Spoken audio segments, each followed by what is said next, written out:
Impressed by the defensive arc, the deterrence and punitive capability of its three S-400 Triumph systems, India is looking at procuring additional long-range air defense systems. India is considering the possibility of actually acquiring the latest S-500 from Russia, something that the Indian Air Force was interested in when the contract for the S-400s was signed way back in 2018. The contract at that time for 5 S-400 systems had a follow-on clause for additional 5 systems.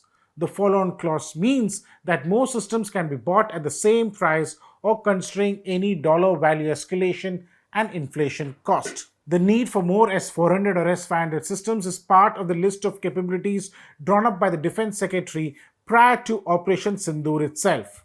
While, of course, during the Operation Sindoor, the S-400 performed very well and has a huge deterrence and punitive capability. Sources said that they are looking at procuring more of the same, or the S-500.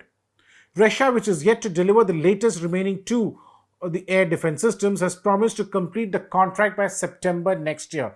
That is, for the 2 remaining S-400. Everything depends on how things play out in Russia-Ukraine war, and the developments are being monitored closely, the sources said.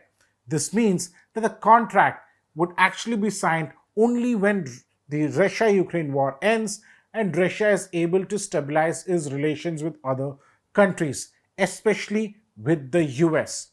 In 2018, when India had signed the contract for the S-400, India had got a CAATSA waiver.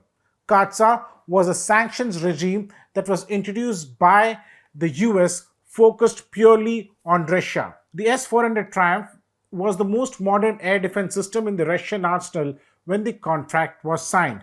The Air Force was interested in the S-500, the next generation, but the Russians were not very keen because they were yet to raise it themselves. IAF Chief Air Chief Marshal A.P. Singh had described the S-400 as a game changer, saying that during Operation Sindoor, it had shot down 5 Pakistani fighter jets in air along with an AUWNC or Elint aircraft at a distance of about 300 kilometers, the longest surface-to-air kill recorded in history. ThePrint was the first to report on 8th May that the S-400 systems had seen action for the first time during Operation Sindoor. Information related to actual kits had been held back at that time since the IAF was still in the process of analyzing the technical inputs. The S-400 is capable of destroying incoming hostile aircraft, missiles and even drones within a range of up to 400 kilometers with a tracking capability of nearly 600 kilometers. It is also capable of taking out ballistic missiles and hypersonic targets.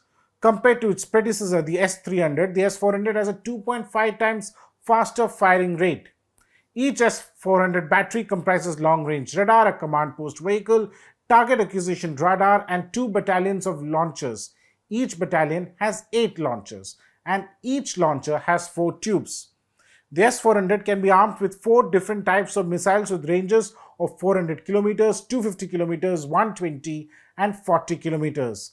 The long-range radar can track more than 100 flying objects simultaneously while being able to engage a dozen targets. Well, one would really have to wait and see to find out what happens on this project. Now remember that while we are talking about the S-400 and S-500, India is also working on an indigenous long-range defense system called Project Kusha. I'll do a separate video on Project Kusha later on. For more such videos, subscribe to ThePrint. This is Snehesh Alex Philip signing off for ThePrint.